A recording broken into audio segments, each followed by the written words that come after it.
History of Modern India Chapter 31 Peasant Movements 1857–1947 Peasantry under colonialism. The impoverishment of the Indian peasantry was a direct result of the transformation of the agrarian structure due to filled circle colonial economic policies, filled circle ruin of the handicrafts leading to overcrowding of land, filled circle the new land revenue system, filled circle colonial administrative and judicial system. The peasants suffered from high rents, illegal levies, arbitrary evictions and unpaid labor in zamindari areas. In Ryotwari areas, the government itself levied heavy land revenue. The overburdened farmer, fearing loss of his only source of livelihood, often approached the local moneylender who made full use of the former's difficulties by extracting high rates of interests on the money lent. Often, the farmer had to mortgage his land and cattle.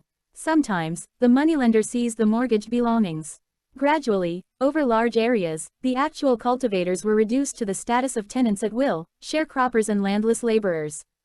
The peasants often resisted the exploitation, and soon they realized that their real enemy was the colonial state. Sometimes, the desperate peasants took to crime to come out of intolerable conditions. These crimes included robbery, dacoity and what has been called social banditry. 574. Peasant Movements 1857–1947 575 A survey of early peasant movements Indigo Revolt 1859–60, in Bengal, the indigo planters, nearly all Europeans, exploited the local peasants by forcing them to grow indigo on their lands instead of the more paying crops like rice. The planters forced the peasants to take advance sums and enter into fraudulent contracts which were then used against the peasants. The planters intimidated the peasants through kidnappings, illegal confinements, flogging, attacks on women and children, seizure of cattle, burning and demolition of houses and destruction of crops. The anger of the peasants exploded in 1859 when, led by Digambar Biswas and Bishnu Biswas of Nadia district, they decided not to grow indigo under duress and resisted the physical pressure of the planters and their Lathials retainers backed by police and the courts. They also organized a counter-force against the planters, attacks. The planters also tried methods like evictions and enhanced rents. The riots replied by going on a rent strike by refusing to pay the enhanced rents and by physically resisting the attempts to evict them. Gradually, they learned to use the legal machinery and initiated legal action supported by fund collection. The Bengali intelligentsia played a significant role by supporting the peasants' cause through newspaper campaigns, organization of mass meetings, preparing memoranda on peasants' grievances and supporting them in legal battles. The government appointed an indigo commission to inquire into the problem of indigo cultivation. Based on its recommendations, the government issued a notification in November 1860 that the ryots could not be compelled to grow indigo and that it would ensure that all disputes were settled by legal means. But, the planters were already closing down factories and indigo cultivation was virtually wiped out from Bengal by the end of 1860. Pabna agrarian leagues during the 1870s and 1880s, large parts of eastern Bengal witnessed agrarian unrest caused by oppressive practices of 576 A brief history of modern India. The zamindars. The zamindars resorted to enhanced rents beyond legal limits and prevented the tenants from acquiring occupancy rights under Act 10 of 1859. To achieve their ends, the zamindars resorted to forcible evictions, seizure of cattle and crops and prolonged, costly litigation in courts where the poor peasant found himself at a disadvantage. Having had enough of the oppressive regime, the peasants of Yusufshahi Pargana in Patna district formed an agrarian league or combination to resist the demands of the zamindars. The league organized a rent strike. The riots refused to pay the enhanced rents, challenging the zamindars in the courts. Funds were raised by riots to fight the court cases. The struggle spread throughout Patna and to other districts of East Bengal. The main form of struggle was that of legal resistance. There was very little violence. Though the peasant discontent continued to linger until 1885, most of the cases had been solved, partially through official persuasion and partially because of zamindars' fears. Many peasants were able to acquire occupancy rights and resist enhanced rents. The government also promised to undertake legislation to protect the tenants from the worst aspects of zamindari oppression. In 1885, the Bengal Tenancy Act was passed. Again, a number of young Indian intellectuals supported the peasants' cause. These included Bankim Chandra Chatterjee, R.C. Dutt and the Indian Association under Surendranath Banerjee. Deccan riots. The riots of Deccan region of western India suffered heavy taxation under the Ryotwari system. Here again the peasants found themselves trapped in a vicious network with the moneylender as the exploiter and the main beneficiary. These moneylenders were mostly outsiders, Marwaris or Gujaratis. The conditions had worsened due to a crash in cotton prices after the end of the American Civil War in 1864, the government's decision to raise the land revenue by 50% in 1867, and a succession of bad harvests. In 1874, the growing tension between the moneylenders and the peasants resulted in a social boycott movement. Peasant Movements 1857–1947 577 organized by the riots against the outsider moneylenders. The riots refused to buy from their shops. No peasant would cultivate their fields. The barbers, washermen, shoemakers would not serve them. This social boycott spread rapidly to the villages of Pune, Ahmednagar, Sholapur and Satara. Soon the social boycott was transformed into agrarian riots with systematic attacks on the moneylenders, houses and shops. The debt bonds and deeds were seized and publicly burned. The government succeeded in repressing the movement. As a conciliatory measure, the Deccan Agriculturists' Relief Act was passed in 1879. This time also, the modern nationalist intelligentsia of Maharashtra supported the peasants' cause. Changed nature of peasant movements after 1857 filled circle peasants emerged as the main force in agrarian movements, fighting directly for their own demands. Filled circle the demands were centered almost wholly on economic issues. Filled circle the movements were directed against the immediate enemies of the peasant, foreign planters and indigenous zamindars and moneylenders. Filled circle the struggles were directed towards specific and limited objectives and redressal of particular grievances. Filled circle colonialism was not the target of these movements. Filled circle it was not the objective of these movements to end the system of subordination or exploitation of the peasants. Filled circle territorial reach was limited. Filled circle there was no continuity of struggle or long-term organization. Filled circle the peasants developed a strong awareness of their legal rights and asserted them in and outside the courts. Weaknesses filled circle there was a lack of an adequate understanding of colonialism. Filled circle the 19th century peasants did not possess a new ideology and a new social, economic and political program. Filled circle these struggles, however militant, occurred within the 578 A brief history of modern India framework of the old societal order lacking a positive conception of an alternative society. Later movements the peasant movements of the 20th century were deeply influenced by and had a marked impact on the national freedom struggle. Refer to the chapters on freedom movement for Champaran and Kheda Satyagraha. The Kisan Sabha movement after the 1857 revolt, the Awadh Talukdars had got back their lands. This strengthened the hold of the Talukdars or big landlords over the agrarian society of the province. The majority of the cultivators were subjected to high rents, summary evictions, bedakali, illegal levies, renewal fees or nachana. The First World War had hiked the prices of food and other necessities. This worsened the conditions of the UP peasants. Mainly due to the efforts of the Home Rule activists, Kisan Sabhas were organized in UP. The United Provinces. Kisan Sabha was set up in February 1918 by Gauri Shankar Mishra and Indra Narayan Dwivedi. Madan Mohan Malviya supported their efforts. By June 1919, the UP Kisan Sabha had 450 branches. Other prominent leaders included Jinguri Singh, Durgapal Singh and Baba Ramchandra. In June 1920, Baba Ramchandra urged Nehru to visit these villages. During these visits, Nehru developed close contacts with the villagers.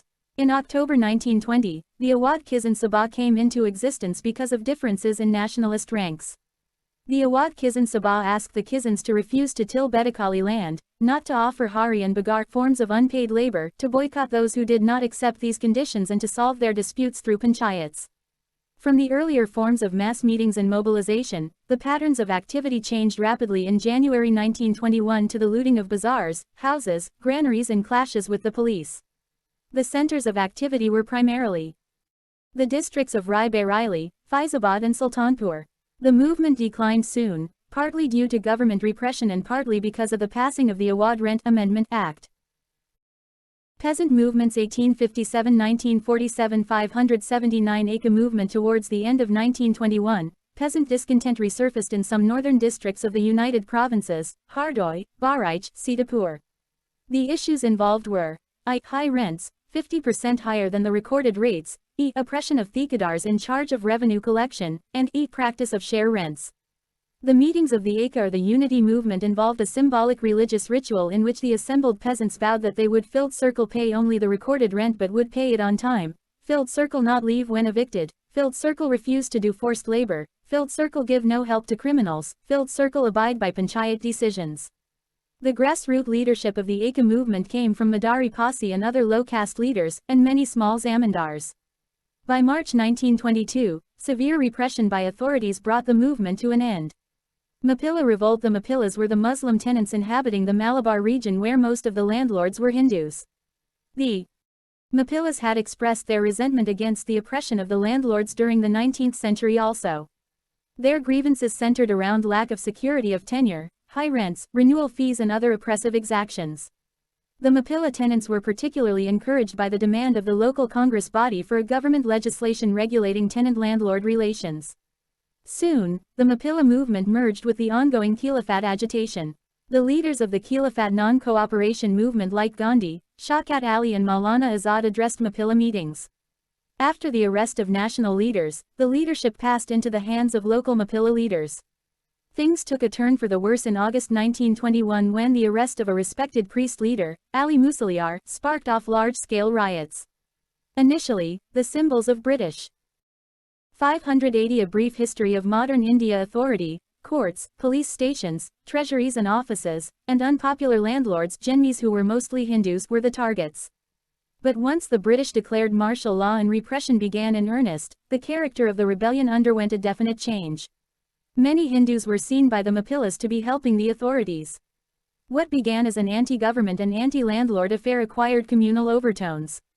The communalization of the rebellion completed the isolation of the Mapillas from the Khilafat non-cooperation movement. By December 1921, all resistance had come to a stop. Bardoli Satyagraha. The Bardoli Taluka in Surat district had witnessed intense politicization after the coming of Gandhi on the national political scene. The movement sparked off in January 1926, when the authorities decided to increase the land revenue by 30%. The Congress leaders were quick to protest and a Bardoli inquiry committee was set up to go into the issue. The committee found the revenue hike to be unjustified. In February 1926, Vallabhbhai Patel was called to lead the movement. The women of Bardoli gave him the title of Sardar. Under Patel, the Bardoli peasants resolved to refuse payments of the revised assessment until the government appointed an independent tribunal or accepted the current amount as full payment. To organize the movement, Patel set up 13 Chavanis or workers' camps in the Taluka. Bardoli Satyagraha Patrika was brought out to mobilize public opinion. An intelligence wing was set up to make sure all the tenants followed the movement's resolutions. Those who opposed the movement faced a social boycott. Special emphasis was placed on the mobilization of women.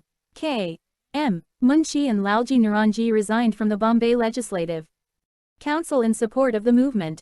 By August 1928, massive tension had built up in the area. There were prospects of a railway strike in Bombay. Gandhi reached Bardoli to stand by in case of any emergency. The government was looking for a graceful withdrawal now. It set the condition that first the enhanced rent be paid by all the occupants, not actually done. Then, a committee went into the whole affair and found the revenue hike to be unjustified and recommended a rise of 6.03% only. Peasant movements 1857–1947 581. During the 1930s, the peasant awakening was influenced by the Great Depression in the industrialized countries and the civil disobedience movement which took the form of no rent, no revenue movement in many areas. Also, after the decline of the active phase movement 1932, many new entrants to active politics started looking for suitable outlets for release of their energies and took to organization of peasants. The All India Kisan Congress Sabha. This Sabha was founded in Lucknow in April 1936 with Swami Sajanand Saraswati as the president and N.G. Ranga as the general secretary. A Kisan manifesto was issued and a periodical under Indulal Yagnik started. The AIKS and the Congress held their sessions in Faizpur in 1936. The Congress manifesto, especially the agrarian policy, for the 1937 provincial elections was strongly influenced by the AIKS agenda.